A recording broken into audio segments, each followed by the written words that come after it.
जहां उत्तराखंड में चल रही है सियापटक उठापटक के बीच सीएम धामी आज आ सकते हैं दिल्ली। आला कमान से सीएम धामी कर सकते हैं मुलाकात। ये बड़ी जानकारी आप तक पहुंचा रहे हैं। जहां आपको बता दें कि उठापटक के बीच सीएम धामी आज दिल्ली आ सकते हैं। आला कमान से सीएम धामी मुलाकात भी कर सकते हैं। बड़ी जानकारी, बड़ी खबर आप तक पहुंचा रहे हैं लगातार। और ये भी देखना होगा कि जब सीएम धामी आला कमान से मुलाकात करेंगे तो उस दौरान मुलाकात के दौरान किन किन मुद्दों पर चर्चा संभव है।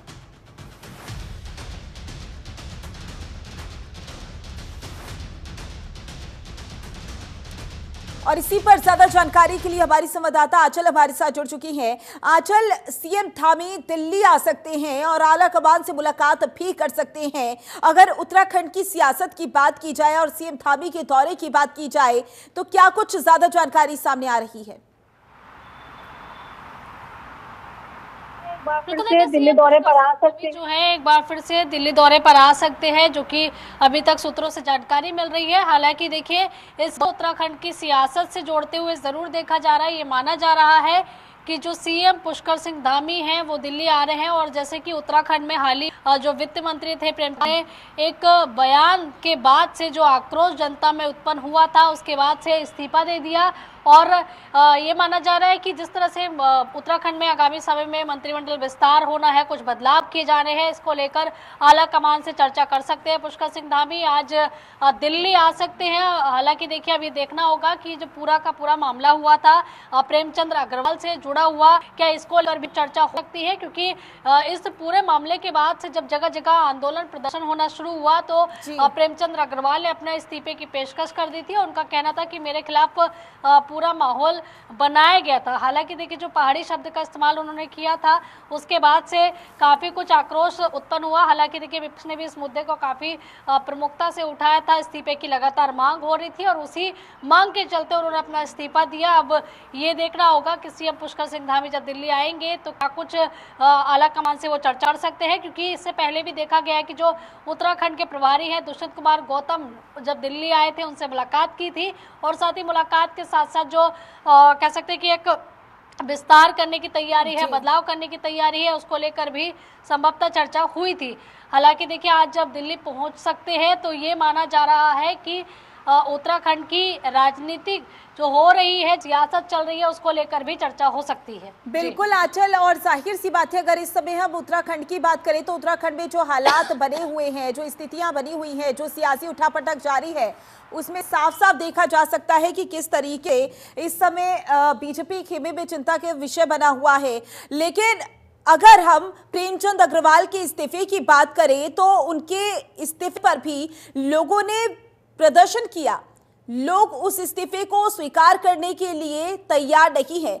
तो क्या इससे संबंधित भी चर्चा हो सकती है? बिल्कुल, देखिए, उन्होंने पेशकश कर दी है इस्तीफे की। और जैसा कि बात करें लोगों की, तो देखिए, लोग हैं अलग अलग। जब नेता बनता है कोई इंसान तो बहुत सारे लोग उससे जुड़े रहते हैं और समाज का प्रतिनिधित्व जो है नेता करता है। और ऐसे में वित्त मंत्री वो रहे हैं, तो जाहिर सी बात है कि उनके भी बहुत सारे चाहने वाले और समर्थक होंगे जो बिल्कुल ये नहीं चाहते कि इस बयान पे जो उनको इस्तीफा, जब देखना ये होगा कि क्या कुछ आगे होता है। सी बात है। और ये भी देखना होगा कि जब दिल्ली पहुंचेंगे सीएम धामी तब कौन कौन से मुद्दे हैं उत्तराखंड से संबंधित जिन पर चर्चा संभव हो सकती है। ज्यादा जानकारी के लिए बहुत बहुत शुक्रिया आपका। आगे बढ़ेंगे जहां उत्तराखंड की राजनीति में हलचल तेज हो गई है। वित्त मंत्री प्रेमचंद अग्रवाल के इस्तीफे के बाद मुख्यमंत्री पुष्कर सिंह धामी ने राज्यपाल गुरमीत सिंह से मुलाकात की है। सीएम धामी ने राजभवन में राज्यपाल लेफ्टिनेंट जनरल गुरमीत सिंह से मुलाकात कर राज्य से संबंधित विभिन्न मुद्दों पर चर्चा की है। तो ये तस्वीरें देखिए, ये तस्वीरें हैं जब सीएम धामी राज्यपाल लेफ्टिनेंट गुरमीत सिंह से मुलाकात करते हुए दौरान तमाम मुद्दों को लेकर चर्चा भी की गई है। तो राज्य से संबंधित कई ऐसे मुद्दे चल रहे हैं जिनको लेकर सीएम धामी मुलाकात करने के लिए राज्यपाल के पास पहुंचे और उन्हीं मुद्दों को लेकर चर्चा करते हुए भी नजर आए।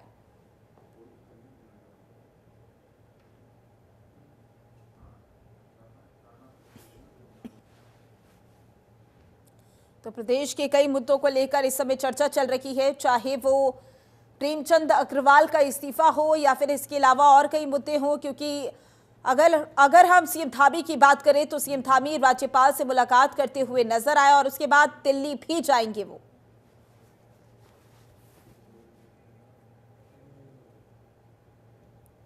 तो वहीं मंत्री प्रेमचंद अग्रवाल की इस्तीफे के बाद लोगों में आक्रोश देखने को मिल रहा है। प्रेमचंद अग्रवाल के शुभचिंतकों ने यमुना पर भेंट की।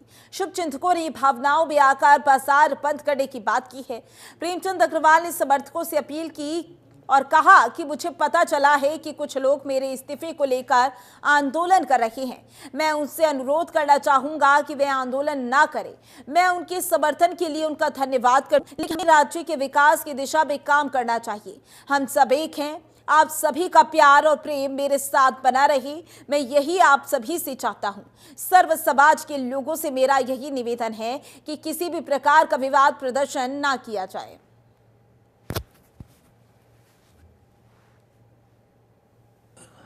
जानकारी मिली है कि मेरे त्याग पत्र के बाद कुछ लोगों ने अपने प्रतिष्ठान बंद किए हैं, बाजार बंद किए हैं। मैं उनसे अनुरोध कर रहा हूं, हाथ जोड़ के अपील कर रहा हूं, वो अपना प्रतिष्ठान खोलें। और ठीक है, उनके अंदर जो भावनाएं उनकी मेरे प्रति है, मैं उनका धन्यवाद भी कर रहा हूं। और बस एक ही अपील कर रहा हूं कि सब लोग लगे, उत्तराखंड के विकास में लगे। हमारा मकसद इस उत्तराखंड को आगे बढ़ाने का है। माननीय प्रधानमंत्री जी के कुशल मार्गदर्शन में हमारा उत्तराखंड आगे बढ़े। माननीय धामी जी के कुशल नेतृत्व में और नई ऊंचाइयां छुए, ये मेरी अपेक्षा भी है और स्वाभाविक रूप से हमारा सबका भाव भी रहेगा। और सबसे अपील कर रहा हूँ, अपने प्रतिष्ठान खोलें। आपका गुस्सा आपके अंदर आया, कोई ठीक है, ये सब मेरा क्या था जो मैंने खोया है, इसलिए भगवान का धन्यवाद कर रहा हूँ। मैं तमाम अपने सहयोगियों को धन्यवाद कर रहा हूँ। तो वहीं विधानसभा सत्र के दौरान दिए अपने विवादास्पद बयान से सभी सरकार में कैबिनेट मंत्री प्रेमचंद अग्रवाल ने आखिरकार इस्तीफा दे दिया है। इस इस्तीफे के बाद कांग्रेस के नेताओं की प्रतिक्रिया सामने आने लगी है।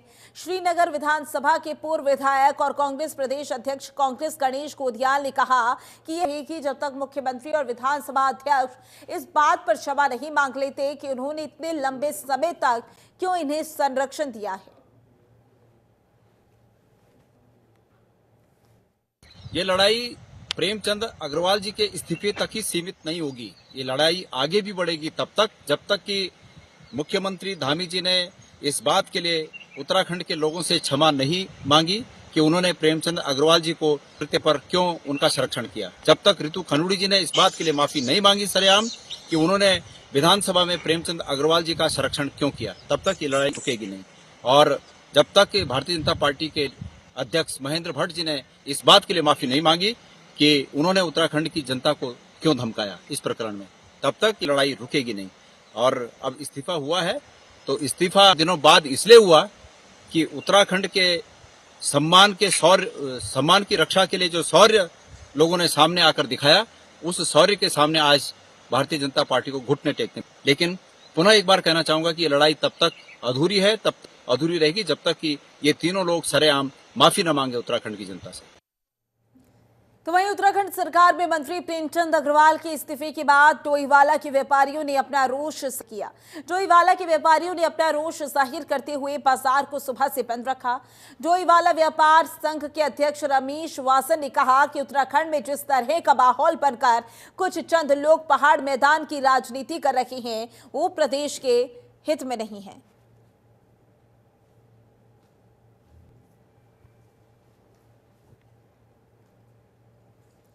तो वहीं केदारनाथ धाम में गैर हिंदुओं के प्रवेश को प्रतिबंधित करने को लेकर जो मांग की जा रही है, उसको लेकर विधायक आशा नौटियाल के बयान का हरिद्वार के संत समाज ने खुलकर समर्थन किया।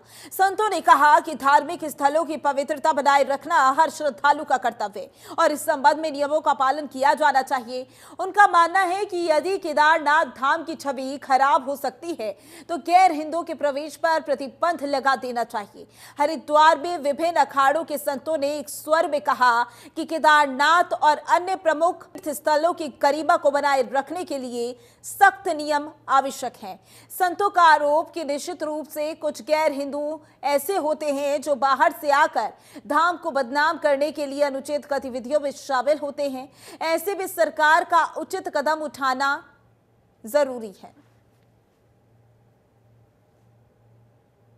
अच्छा उन्होंने बयान दिया है और इसका स्वागत होंगे, क्योंकि वो सनातन धर्म के स्थान है, उनकी पवित्रता शुद्धता बनी रहनी चाहिए। क्योंकि जो लोग गाय का मांस खाते हैं या मदिरा पान करते हैं, उनका वहां जाना वास्तविकता में शास्त्रों के अनुसार भी निषेध है। आशा जी ने जो मुद्दा उठाया उसका पूरी समर्थन करती है, साधु समाज भी उसका स्वागत करता है। माननीय मुख्यमंत्री जी से हमारा आग्रह है कि इस विषय पर गंभीरता से लेकर के जो लोग कार्य क्षेत्र में काम करने वाले हैं उनके ऊपर भी ये बंधन होना चाहिए, भले वो किसी भी धर्म के हों।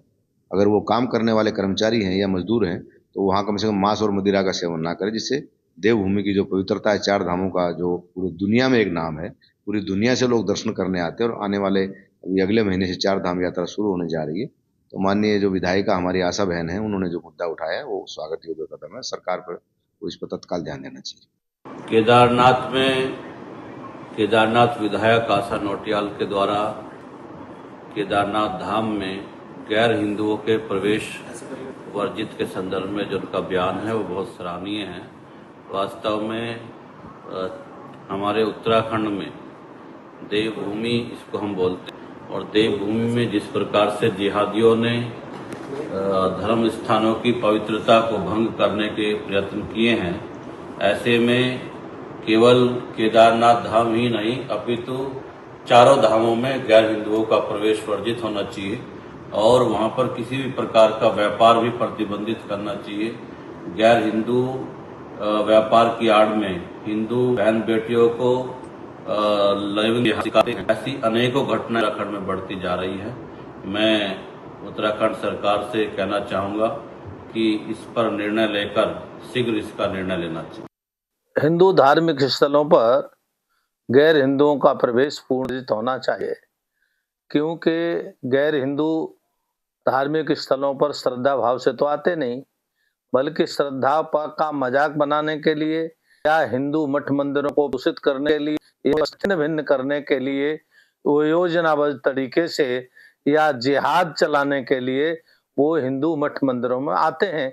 इसीलिए उनका मंदिर में प्रवेश होना तो वास्तव में कड़ाई के साथ करना चाहिए और तत्काल इस पर प्रतिबंध लगना चाहिए। केदारनाथ हिंदुओं का धार्मिक स्थल है और 12 ज्योतिर्लिंग में से एक ज्योतिर्लिंग है। हिंदुओं की आस्था का महत्वपूर्ण स्थान है।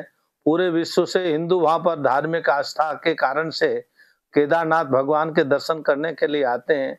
लेकिन देखा यह जाता है इस्लाम के जिहाद के लोग भावनाओं के साथ खिलवाड़ करते हैं। तो वहीं उत्तराखंड बसपा में फेरबदल किया गया। बसपा चीफ मायावती के निर्देश पर नरेश कुमार गौतम का उन्हें प्रदेश अध्यक्ष नियुक्त है। रणधीर सिंह बेनीवाल को राष्ट्रीय कोऑर्डिनेटर बनाया गया है। नरेश कुमार गौतम का प्रदेश कार्यालय शिवालिक नगर पर पहुंचने पर कार्यकर्ताओं ने फूल मालाओं से स्वागत किया। उत्तराखंड का प्रदेश अध्यक्ष बनाए जाने पर नरेश गौतम ने मायावती का आभार जताया। इस अवसर पर लक्सर विधायक मोहम्मद शहजाद भी मौजूद रहे। उन्होंने कहा कि संगठन और जनता के साबित हो इसके विधानसभा चुनाव में बसपा पूरे उत्तराखंड में परचम लहराएगी। कार्यकर्ताओं में इस नियुक्ति को लेकर जबरदस्त जोश और उत्साह देखने को मिला।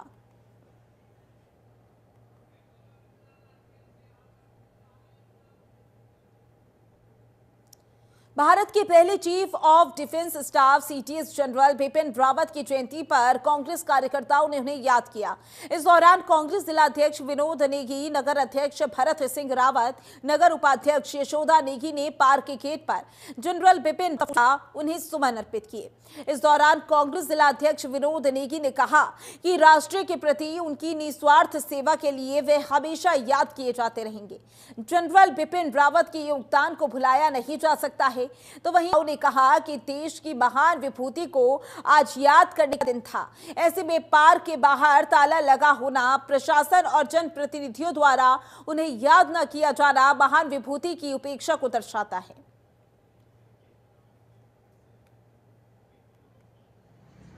निश्चित रूप से हमारे देश के हम महापुरुष कह सकते हैं क्योंकि इस देश को बनाने में उन्होंने जो योगदान दिया है उसको देश हमेशा याद रखेगा। ऐसे महापुरुष का आज जन्मदिन है, जयंती है, और निश्चित रूप से स्वर्गीय बिपिन रावत जी जो कि हमारे देश के पूर्व CDS रहे हैं, उनको देश याद रखेगा। उन्होंने जिस तरह का योगदान इस देश के आगे बढ़ाने में दिया, उसके लिए हम हमेशा उनको याद करते रहेंगे। हम लोग यहाँ पर उनको श्रद्धा सुमन अर्पित करने आए थे, सारे कांग्रेसजन हमारे साथ थे, लेकिन आज आप सामने देख सकते हैं मुख्य द्वार पर यहाँ पर ताला लगा हुआ है। और मैं ये कहना चाहता हूँ कि सुबह से मुझे यहाँ पर जो दिख रहा है कि किसी तरह का यहाँ पर कोई कार्यक्रम भी नहीं हुआ है। यहाँ पर इतना बढ़िया पार्क बना हुआ है और यहाँ पर उनकी प्रतिमा लगी हुई है। शासन प्रशासन को चाहिए था कि ऐसे महापुरुषों का, जिन महापुरुषों के दम पर देश आगे चलता है, और निश्चित रूप से अगर हम उनको भूलने का काम करेंगे तो हम इस देश को आगे बढ़ाने की कल्पना कैसे कर सकते हैं। मेरा मानना यह है कि जिन लोगों के द्वारा पूर्व में बहुत ही अभूतपूर्व कार्य किए गए और इस देश को बढ़ाने का काम किया गया, उनको हम लोगों को हमेशा याद रखना चाहिए।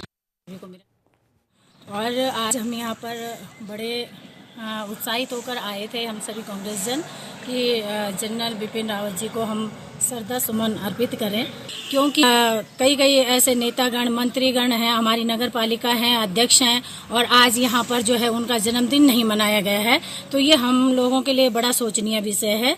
और जबकि ऐसा होना चाहिए था कि आज यहाँ पर माया से ये पार्क बना हुआ है, तो ये केवल बिपिन रावत जी की यहाँ पे एक मूर्ति लगाने से ऐसा नहीं हो सकता कि हम उनको मान रहे हैं। हम जब इतना करोड़ों का खर्चा यहाँ पर हो रखा है, तो हमें ऐसा होना चाहिए था कि जब भी उनकी जयंती आती है हमें उनका स्मरण करना चाहिए, क्योंकि उनके द्वारा के लिए इतने अभूतपूर्व कार्य किए गए हैं जिनकी तुलना हम कर भी नहीं सकते हैं किसी से। और ये एक पहाड़ के वासी हमारे बिपिन रावत जी थे, तो बड़े दुख की बात है। तो वहीं हरिद्वार के पथरी थाना क्षेत्र शेरपुर में कथित धर्म परिवर्तन का मामला सामने आया है। बजरंग दल और विश्व हिंदू परिषद के कार्यकर्ताओं को सूचना मिली थी कि इलाके में ईसाई मिशनरी की गतिविधियां चल रही हैं। बताया जा रहा है कि महिलाओं द्वारा दर्जनों लोगों को धर्म परिवर्तन कराया जा रहा था, और इस सूचना पर हिंदू संगठनों के कार्यकर्ता मौके पर पहुंचे और विरोध जताया। मामले की गंभीरता को देखते हुए स्थानीय पुलिस को सूचना दी गई। इसने मौके पर पहुंचकर कुछ लोगों को हिरासत में लिया और पूछताछ शुरू कर दी। पुलिस को वहां से ईसाई मिशनरी से जुड़े कुछ सामग्री भी बरामद हुई है। फिलहाल पूरे मामले की जांच पड़ताल जारी है।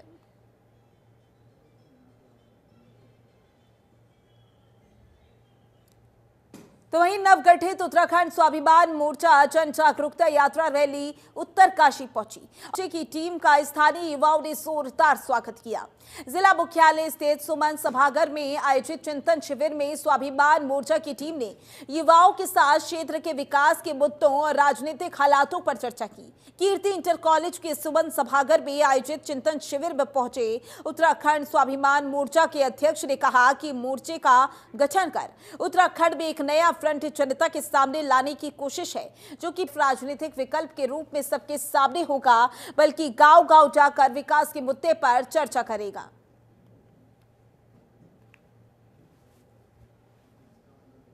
समय के साथ दृष्टिकोण बदलते रहता है। अभी बहुत अधिक लोग माना बीजेपी की ओर है, कभी कांग्रेस को, कभी यूपीडी को, कभी कांग्रेस। तो वहीं हरिद्वार के पथरी थाना क्षेत्र में हुए खूनी संघर्ष के बाद इलाके में तनाव का माहौल बना हुआ है। मृतक के पोस्टमार्टम से पहले जिला अस्पताल के बाहर भारी पुलिस बल तैनात कर दिया गया है, ताकि किसी भी अप्रिय घटना को रोका जा सके। मामले को लेकर मृतक के परिजनों के साथ भीम आर्मी के पदाधिकारी और कार्यकर्ता बड़ी संख्या में अस्पताल के बाहर जमा हो गए। भीम आर्मी कार्यकर्ताओं ने आरोपियों की जल्द गिरफ्तारी और कड़ी से कड़ी सजा की मांग की है। हुए पुलिस प्रशासन पूरी तरीके से अलर्ट है। अस्पताल परिसर और आसपास के इलाकों में सुरक्षा व्यवस्था कड़ी कर दी गई है।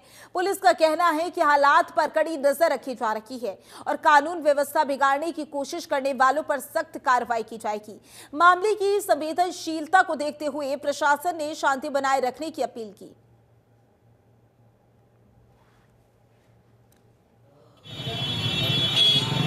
इसके साक्ष्य भी पर्याप्त हैं और उस दौरान राजन की मौत हो गई, जो बेहद संगीन और आपराधिक प्रवृत्ति का प्रकरण है। तो इसमें सभी लोग कार्रवाई के लिए कि उन लोगों को गिरफ्तार कर जेल भेजा जाए। न्यायिक प्रक्रिया जो है उसके तहत सब लोग इकट्ठा होकर के अपने के लिए आए हैं। अपराधी अपराधी होता है, अपराधी की कोई जात बिरादरी नहीं होती। और इसमें जो है जो भी प्रक्रिया बेहद संवेदनशील मामला हो गया है, क्योंकि हमारे भाई राजन जिसकी मौत हो गई है अब मैं किसी जाति धर्म का नाम लूँ तो मेरी ऐसी सोच नहीं है, क्योंकि समाज गलत नहीं होता, समाज में कुछ लोग गलत होते हैं और जिन लोगों ने ये गलत काम किया है उन लोगों के खिलाफ कानूनी कार्रवाई की हम मांग कर रहे हैं। कुछ लोग, जिसमें बताया जा रहा है कि अरेस्टिंग हो गई है, लेकिन कुछ लोग अभी पुलिस की गिरफ्त से बाहर चल रहे हैं, उनको भी एक संयुक्त टीम बना करके पुलिस द्वारा गिरफ्तार करने की मुहिम चलाई गई है। तो वहीं रसियाबढ़ रेंज में वन कर्मियों के लिए मानव वन्य जीव संघर्ष रोकथाम और सुरक्षा कौशल विकास पर 1 दिवसीय प्रशिक्षण कार्यशाला आयोजित की गई। इस दौरान सेवानिवृत्त वन क्षेत्र अधिकारी ने वन कर्मियों को कैमरा ट्रैप, स्नेयर पोल और अन्य रेस्क्यू उपकरणों के सही इस्तेमाल की जानकारी दी है।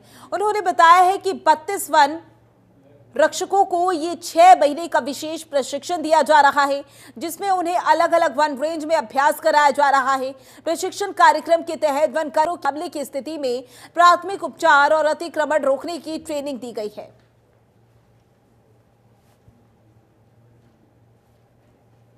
जनों के लड़के हैं और इन सभी को 6 महीने का प्रशिक्षण दिया जा रहा है। इनको हम वाइल्ड लाइफ का भी ट्रेनिंग देते हैं, इनको अकाउंट के देते हैं, सर्वे के देते हैं, इंजीनियरिंग के देते हैं, सिल्वीकल्चर के देते हैं, पर्यावरण के देते हैं, सामाजिक वानिकी के देते हैं और कंप्यूटर का भी देते हैं, जीपीएस का सिखाते हैं। सारे इनको मतलब वैसे इनके 9 सब्जेक्ट मेन हैं और फिर जीपीएस, एक कंप्यूटर अलग होता है। तो जैसे अभी क्लास में हमने इनको पढ़ाया कि भाई ये होता है, जमीन ऐसी होती है, इस पे ऐसी जगह पे ऐसे पौधे लगाए जाते हैं, तो ये फील्ड में जो है ये ज्ञान को अपना जो है वो दोहराते हैं। खबर जोशीमठ से है, जहां खाई में ऑल्टो कार गिर गई। कार में 4 लोग सवार थे। जोशीमठ के समीप जीरो बैंड का यह मामला है। हादसे में गंभीर रूप से घायल और 3 आंशिक रूप से घायल हो गए हैं। एसडीआरएफ और पुलिस मौके पर पहुंची और घायलों को सीएचसी जोशीमठ लाया गया।